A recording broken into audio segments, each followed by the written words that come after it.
Let's talk about Rancher, everybody's all-time favorite tool to manage clusters, to manage few clusters, to manage many clusters. There are cases when people manage hundreds or thousands of clusters with Rancher. It has RBAC, monitoring, alerting, application catalogs, and there is a relatively new thing, at least within Rancher, that now it supports GitOps.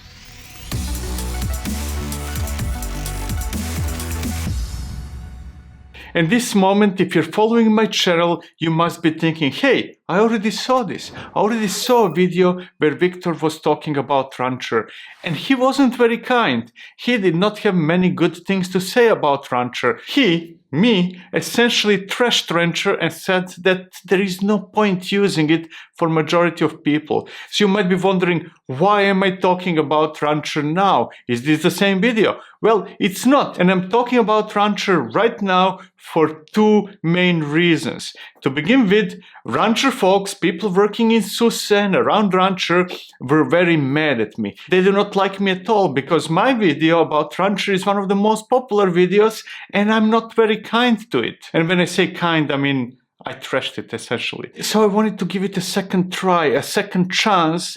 And the second reason is because Rancher changed quite a few things. So I wanted to see whether Rancher today is just as excellent as it was 10 years ago, or whether it sucks as it sucked a year ago, because the time changed and the Rancher from a year ago wasn't very good. It wasn't as good as it was 5 years ago when it started, or I don't know when it started. Anyways, I wanted to do another review because I wanted to see how Rancher fares in 2022. Is it a good choice, or will I be as negative to Rancher today as I was a year ago? And if you want to see what I was talking about when I talked about Rancher previously, go and check the video, it's in the description. Or don't, because right now I'm going to show you the latest Rancher instead of the one from a year ago.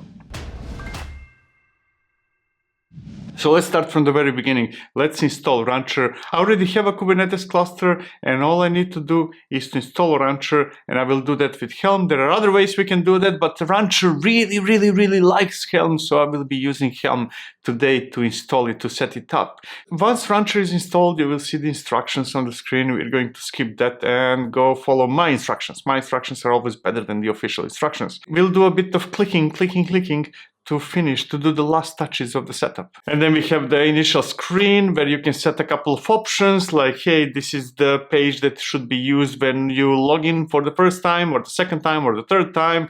I'm going to close all those boxes with all that information. It should be intuitive enough to go without being bloated with additional information that you're not going to read anyways. So let's get going. Let's create some clusters. Let's see how Rancher can create clusters. I mean, I know that it can create clusters. It could create clusters for a very long time, but now I want to see whether it is better at doing that.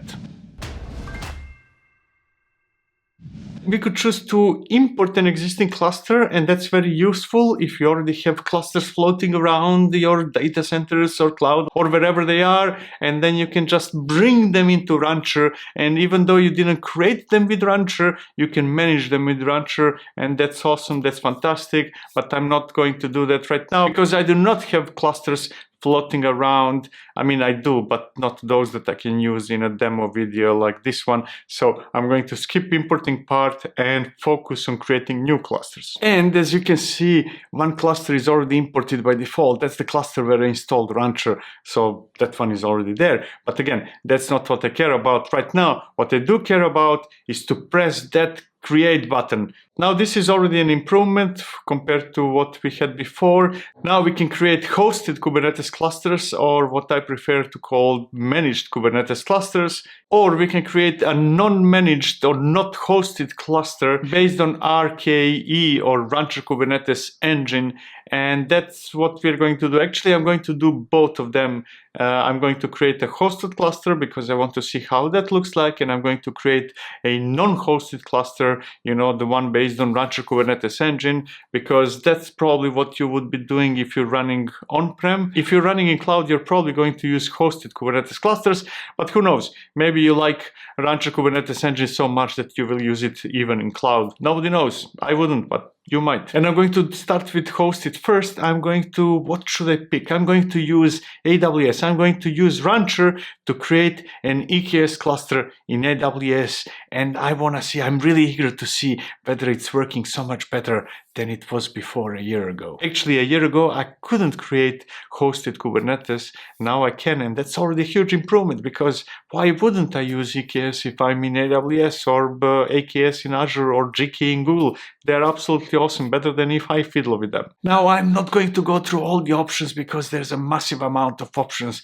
Some of them you need, some of them you don't. So I'm going to go through basics. I'm going to type a name. I'm going to put my AWS credentials into Rancher so that Rancher can interact with AWS. Specifically, I'm going to create an access key and secret key. I already have them, so I will just copy and paste one and then the other. And I'm going to click the create button. That's not the button that will create my cluster. That is the button that creates authentication information, that stores those keys in Rancher. And then I can go on and see what else can I do. I can choose Kubernetes version. Rancher went to AWS, figured out which versions are available for EKS in this case, and shows me the list. I will use the latest because I'm lazy to think about which one I'm going to use, and latest is always the best, isn't it? It's not really, but let's do the latest one, which is 121. And then I'm going to click the button and go to security settings. I will probably not change anything there because that will take too much time to discuss every single option we have there. What I will do, however, is set the desired ASG size or autoscaling group size to 3 and the maximum to 9 and the minimum to 3. 3 is the minimum you should always run because that gives you HA that spreads your nodes across multiple zones and so on and so forth. And then I'm going to click the create button, and that's about it. Oh no, actually there is an error. What did I forget? Oh, I forget to type the name of the node group. So I will type something over there and click that create button. Now it will take 15 to 20 minutes until AWS does everything it needs to do because there are many moving pieces, many parts, many building blocks that need to be assembled and so on and so forth. And I will not wait for that. Instead, I will do two things. I will tell you that you should subscribe to the channel and you should join the channel and you should love this video. No, like this video. Better like it than love it. And then once you do that, I'll wait. No, I will not wait. I will create a second cluster while waiting for AWS to do the job. So let's go and create one more cluster. This time it will be Rancher Kubernetes Engine type of cluster running somewhere else, somewhere not in AWS. Ideally, or actually not ideally, but usually, typically, you would use Rancher Kubernetes Engine for on-prem because in cloud you already have hosted Kubernetes. But I do not have on-prem right now. You see, no servers behind me. There are no servers over there. So I will simulate on-prem by creating nodes or using one of the other cloud providers.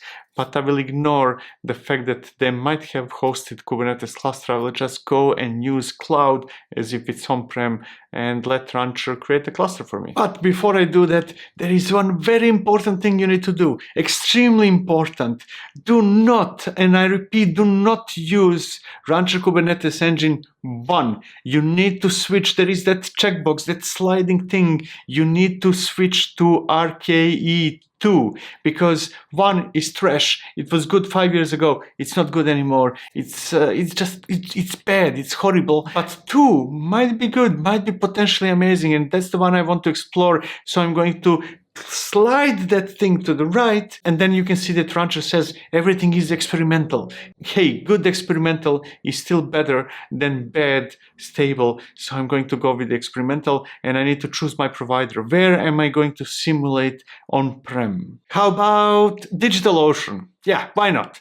I'm going to choose DigitalOcean as simulation of on-prem. Or if you're using DigitalOcean, then it's not simulation of on-prem. It would be nice if Rancher would use hosted version of Kubernetes in DigitalOcean, but it doesn't. So we will be using RKE2, version 2, very important. Now, as you can see, the interface is not really consistent. It differs from one provider to another, and that's partly normal because each provider has different fields. But then some common things are the same everywhere, even though the screens do not reflect that. But hey, again, happy thoughts. Okay, and now I can fill in all the fields that are related to DigitalOcean. So you can go to member roles and add-on caching and agent environment variables and etcd and labels and annotations and networking and registries and upgrade strategy and advanced. Go through the options yourself. I will skip all that because I'm impatient. I want to see it in action, and I already know what those options do, and if you don't, then try it out, play around. So what I will do is click that button, the button that says create. Click it, and let's get the second cluster, or let's get the second cluster going. Nothing is instant, right? It will take 10 minutes or maybe 5 minutes. DigitalOcean is faster than AWS because there are fewer things that it needs to do, but also hardware is faster. Well done, DigitalOcean. Anyways, I just created or started the process of creating the second cluster, and that's absolutely awesome. Now, while waiting for the clusters to be created, it takes a bit of time. Let me tell you about RKE, or Rancher Kubernetes Engine 2. Actually, I will not tell you much about it. I do not have enough time to compare 1 against 2. I will only say that 1 is trash today. Do not use it. It was great years ago, but it's not good now for quite a few reasons. But 2 is absolutely amazing. It finally doesn't use Docker, for example, as a container engine. I think it uses containerd. It is more optimized, it is lighter, it is faster, it is more up to date with what people are doing in this century, or actually the previous one was in this century as well, but in 2022, right? In the second, third decade of this century. So please use RKE2. And if you would like me to explore the differences, to compare those two versions, I will do that. Until then, just trust me, do not use RKE1. It's not good anymore. Really, it isn't. It was, it's not anymore. Now we're in the cluster management section of Rancher, and apart from seeing the clusters that we already have, the 2 that I just created and the third one where Rancher itself is running, we can take a quick look at what else do we have there. There are cloud credentials. Those are the credentials to different providers. In my case, that's AWS and DigitalOcean. Then we have drivers. Now, drivers are potentially interesting or no, depending on what you're using and where you're running your stuff and so on and so forth. That's the section where we can enable additional capabilities of Rancher, or to be more precise, we can enable additional providers. So if you're running your workloads in Alibaba or Baidu or Huawei or Linode or Open Telecom Cloud CCE or Oracle or Tencent, then you need to go to drivers and enable those that you are interested in. I guess that Rancher thought that those that are pre-installed are the most commonly used ones, and actually they are, but if that's not where you're running your stuff and it's already supported by Rancher, then go and enable it over there. Then we have pod security policies. That's all boring stuff that we had in the previous Rancher, even though it's not the same, it's improved and so on and so forth, but hey, boring. Let's see what else do we have there. RKE1 configuration does not matter because you shouldn't be using it. As I said before, you should use RKE2 unless you already have clusters you manage with Rancher. And then in the advanced section, we have machine deployments, machine sets, machines, management clusters, repositories. Those are the advanced settings. Now, if you look at machines, for example, and look at the names of all those machines over there, you will probably notice that this looks very familiar. It's almost as if that's somehow Kubernetes related, as if this is the output from Kubernetes, and it is. Rancher is using Kubernetes custom resource definitions through Cluster API to manage your clusters, but we are going to talk about it later. Now let's go back to the clusters and enter into one of those clusters that I just created. Let me go to MyDO, the DigitalOcean cluster, the one based on RKE2, and see what do we have there. We can see machine pools with the nodes in each of the pools and so on and so forth. Boring stuff. You already seen that before, especially if you use Rancher, the older versions of Rancher. What I'm interested here, especially interested in, is the YAML button. Let's see what's behind that YAML. That's the key to one of the very important changes in Rancher. Now look at that. That's the thing that I've been talking about. Rancher is now defining all the resources it needs to manage clusters, as Kubernetes resources. Now, at the beginning, I was saying cluster API, cluster API, but that was more my wishful thinking. I thought that Rancher would be adopting cluster API because it's becoming some kind of a standard to manage Kubernetes clusters through Kubernetes itself, and it's potentially awesome. It has a lot of potential, but that's not what Rancher is using. It has its own custom resource definitions, Kubernetes workloads to manage the clusters, and that's absolutely awesome, even if it's not cluster API, or at least not directly. And what makes this absolutely awesome is that if Rancher can define what clusters are as Kubernetes resources, that means that we can suddenly manage Kubernetes from inside Kubernetes, and that's absolutely awesome, because if you don't want to use web UI, if you want to do terminal stuff, kubectl, get this, get that, you can get all those things, all the clusters, you can list the clusters, you can list the properties of the clusters, you can query it, you can update it, you can manage it directly with kubectl, and that's awesome by itself. But what is even more awesome is that if those things are managed as Kubernetes resources, that means that we can apply GitOps, and GitOps is interesting. I already explored Rancher Fleet in one of the previous videos. The link is in the description, so go and check it out if you haven't already. It has a lot of potential, and we are hopefully going to see Rancher Fleet here as well, because if Rancher can define our clusters as Kubernetes resources, then maybe, just maybe, it could manage them with Rancher Fleet. And that would be absolutely awesome. Now, if we click the Explore button, we can go deeper into the details of a cluster and the cluster that we are managing through Rancher. So let's see what we'll get when we click that button. So now that I'm inside one of the clusters, I can see typical things that are already common in Rancher, in previous versions of Rancher and almost any Kubernetes dashboard, or some of them are at least common. Now, I must say that this looks awesome. It is intuitive, it is easy. Actually, navigation is not really intuitive, but once you get here and you don't get lost in one of the many options, what you see on the screen is relatively easy and straightforward. We have things like capacity, how many pods there are, how many of them are used, the cores or amount of CPU, memory, and so on and so forth. Now, the interesting thing there is the button that says install monitoring.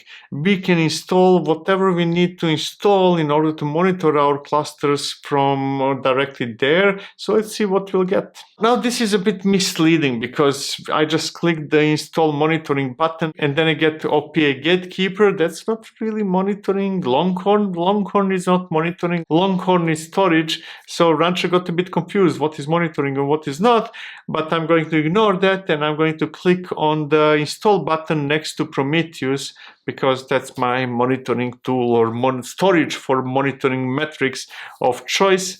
Now, this is obviously a Helm chart. Rancher loves Helm charts. Everything is a Helm chart, so this is a Helm chart as well. And we can just click next, but I'm not going to do that because there is that checkbox over there that says customize Helm options before install.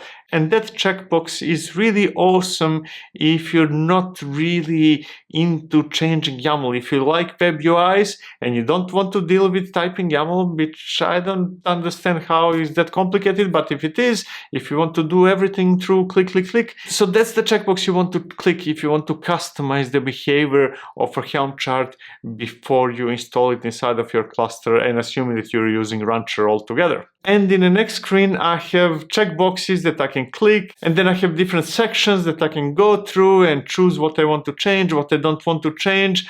This is really awesome. This is very easy way to modify Helm values before applying them. And this is arguably easier for some people than going through hundreds of options or values that we can use with, in this case, Prometheus. But I'm not going to modify anything right now. I just wanted to show you that you can use web interface to modify Helm values if that's what you prefer. And instead of tweaking it, I'm just going to click the install button and move on to something else. The rest of the options are more or less standard stuff. You know, we can see projects or namespaces. You can see the nodes. And then there are workloads, which is cron jobs, daemon sets, deployments, jobs, stateful sets, pods, and so on and so forth. Again, boring. Every single dashboard shows you those views one way or another. There is nothing special about it in Rancher. That does not make it bad. Just to clarify, I think that Rancher, this newer versions of Rancher are absolutely amazing so far. There are a few things missing, but we'll talk about them later, or missing opportunities. So Rancher is absolutely excellent, but nothing really makes it special so far, except the sheer number of options that you can use, which can be too much for some or too little for others, and the fact that so far we saw that Rancher manages everything as Kubernetes resources. So if you don't want to use dashboard, there's that option, and that is absolutely awesome, even though I assume that most Rancher users want to use exclusively Web UI. But hey, everything goes through Kubernetes, and we are yet to see GitOps. We're getting there. And now apps and marketplace, that's just a fancy way to say this is the catalog of Helm chart. Nothing special about it. You can click a button to install an application if that's what you want. So that's kind of useful, but still nothing really special. Then there is service discovery with horizontal pod autoscalers. Horizontal pod autoscalers? Rancher? Is that service discovery? Really? HPA service discovery? So Rancher folks got a bit confused. What is what, right? That's definitely not service discovery. Absolutely not. But hey, if you need horizontal pod autoscaler, just look for it in service discovery. You'll find it over there. And then there are ingresses, network policies, and services. That's kind of cool. And storage with persistent volume, storage classes, config maps, and so on and so forth. And finally, there is RBAC. There is role-based access control that you can use to add your users and manage who can do what, and so on and so forth. So this is what you can see in many other dashboards. But what I must say is that Rancher is very polished. Even though there is nothing so far, nothing really special, everything is just there, right? That whole area is a bit saturated. There are many dashboards, there are many tools like Rancher, but Rancher is right now, very polished. And that's probably what matters a lot, right? There is nothing revolutionary so far, but it's very polished, so it's kind of stable. It feels good, it feels solid. Oh, and I forgot almost, there is more resources. More resources is like a trash can for everything that doesn't fit in one of the other categories. So go through them. There is a lot of stuff over there. I will not bother to spend too much time with it now. Now, what I will do, and what is again not revolutionary, everybody is doing it, but still very helpful, is that since I'm inside of a cluster right now, I can click this tiny button and I get a terminal from where I'm already connected to the cluster. To be more precise, that's a terminal with kubectl and a few other tools, and they are already configured to speak with that cluster. So that's absolutely awesome. If you want quick access to a Kubernetes cluster without dealing with your terminal and so on and so forth, you click the button and you go to terminal. So far what we saw is that there is nothing special with Rancher, but everything is very polished. So that is not necessarily a bad thing. So a tool doesn't have to be revolutionary as long as it does what it needs to do in more or less the same way as other tools are doing it, but just stable, polished, right? So far it's amazing, even though it's not revolutionary. But let's see what else it can do. And there is actually a very interesting, something really special about Rancher in the section Global Apps Continuous Delivery. It's not prominent. It's not the first thing that you will see about Rancher, but that is the thing that makes Rancher special. So let's go to continuous delivery and see what we have over there. On the left side, you can see Git repos and cluster groups. And if you're familiar with Rancher Fleet, those are the terminologies used over there. And you can probably already guess, hey, this might be Rancher Fleet.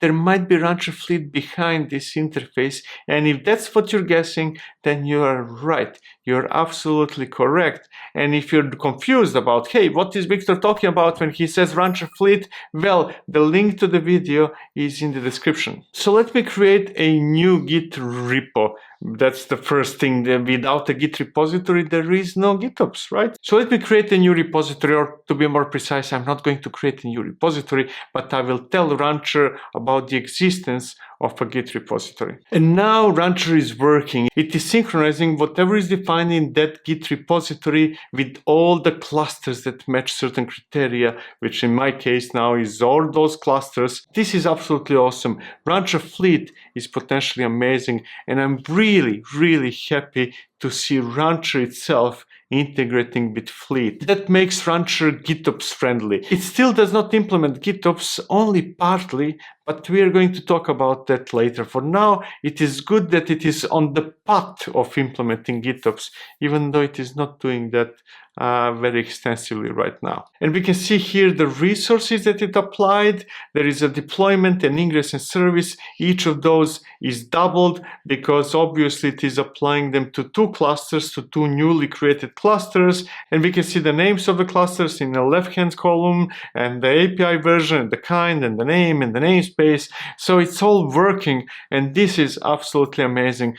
But let's move on. Let's not stay here for too long. Actually, I have a problem here. I have a problem. I don't want to move on just yet. This is awesome. This is arguably awesome. It's great that Rancher is bringing GitOps so that we can manage our applications through Rancher directly. And it is GitOps at scale. It can run in one or many clusters. So that's also awesome. This is all great. But here's the question. If we should be managing our applications through Rancher and Rancher Fleet and all of that based on GitOps, why is Rancher not managing the rest of the stuff with GitOps? When I created a cluster, why didn't it ask me for the repository? Rancher already has the technology to manage clusters through GitOps because the definitions of how it manages clusters are based on Kubernetes resources.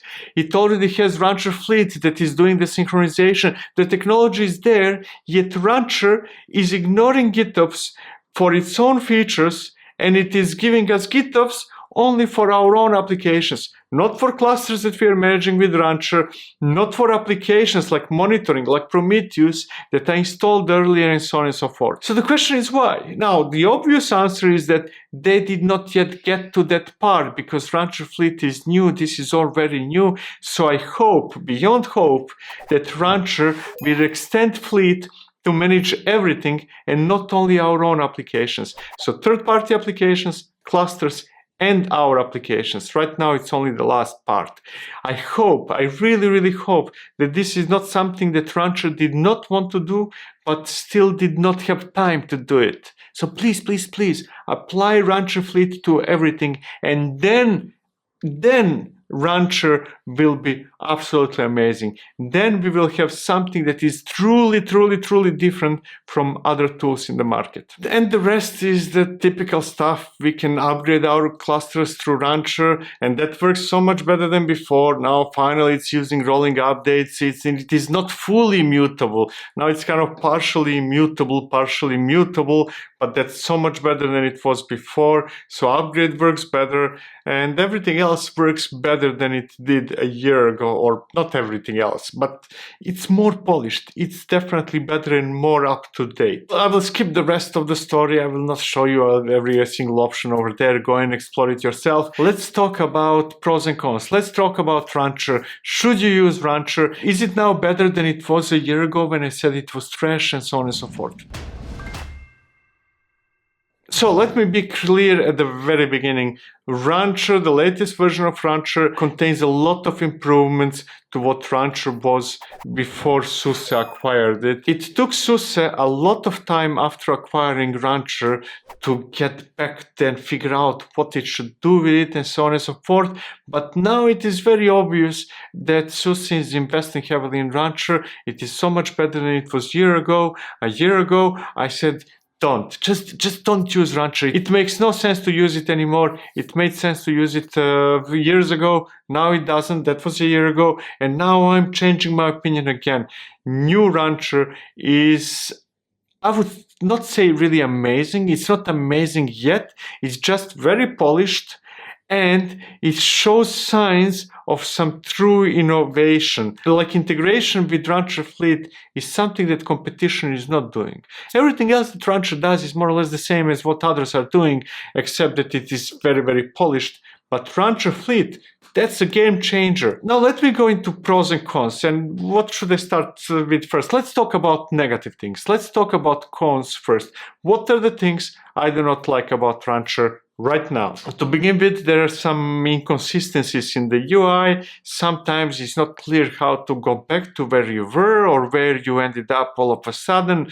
I would say that navigation is a bit messed up, but that's a minor thing, not something you should worry about. The big one, the big negative thing is that there is no GitOps for managing clusters and for managing third-party applications. There is GitOps through Rancher Fleet only for our own applications. Now, this is not necessarily a negative thing because almost nobody else in that area of software industry, management of clusters and dashboards and stuff like that is doing that.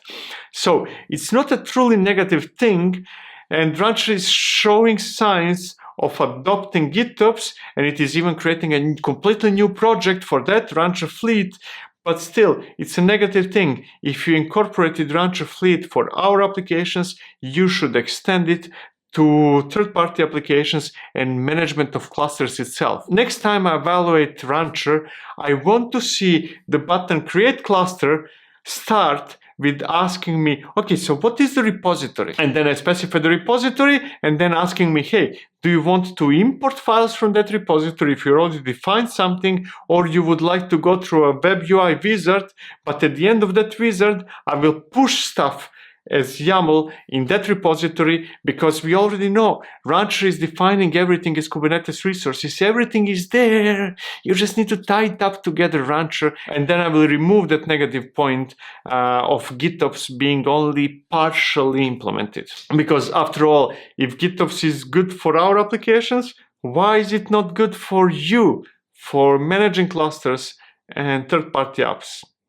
And the last negative point, or the missing feature, is the same one that I mentioned in the previous video a year ago about Rancher, where I said, hey, there is no view of the fleet of the clusters. I would like to see what is going on across clusters. Rancher is still limited at one cluster at a time and does not provide a combined view of sorts across a fleet of clusters. That would be absolutely awesome. Now, again, others are not doing this, so it is not a negative point in terms of, hey, Rancher is not doing it, but others are doing it. I'm just stating this more as a lost opportunity for Rancher. Give me a view of the fleet of clusters and not really one cluster at a time. Now, all those are missing features that others are not implementing yet, and Rancher is coming back to being a pioneer instead of just doing the same old, same old. So the negative things are not really negative, the cons are not really cons, and there are a few pros beyond the obvious. Now, the most important positive thing about Rancher, it's a polished UI, it's a polished system. If you ignore some new things like Fleet, it works well. So if you don't want to think about it, if you want something stable, Rancher is the thing for you. It's not revolutionary, it's not amazingly new, except for GitOps, but it is polished. And that's a good thing, right? It gives us a sort of single pane of glass through which we can manage many clusters. And that's good, but that's in conflict with the negative statement I had earlier, that yes, there is a single pane of glass. You can use a single tool to manage many clusters, but again, there is no view, collective view of all those clusters, and that's kind of a lost opportunity over there. But still, single pane of glass is a good thing, so I will put that one in pros. And finally, and most importantly, GitOps. I love where Rancher Fleet is going, and I like that I'm seeing the integration between Rancher itself and Rancher Fleet. That's absolutely awesome. Those two will become a really good couple, right? I see a future in that relationship. It's just that future is at the very beginning. But nevertheless, Rancher is showing signs of using GitOps. It's developing its own tooling for it, and that tooling is designed actually pretty well. So GitOps is a big plus over there. Now, there are many other important and good features in Rancher, and I'm not putting them into pros section simply because others are doing it as well. If it's not unique, then it's just, right? So go and explore the features yourself. There are many other positive things about Rancher, but I wanted to focus more on what makes it special and GitOps is what makes it special. The rest is more or less the same as others, but it works well. So if you need to manage many different clusters and you want to do it through web UI, then Rancher is a good choice. Rancher is probably the best choice now in 2022, especially if you have on-prem clusters, on-prem Kubernetes clusters. For cloud is still great, but only if you have many clusters. So I wouldn't use Rancher only for a single EKS cluster or something like that. But when we are talking about a lot of clusters, and especially if they're mixed across different clouds or on-prem and cloud, then Rancher is actually a really good option, and it's back on track. Rancher, welcome back.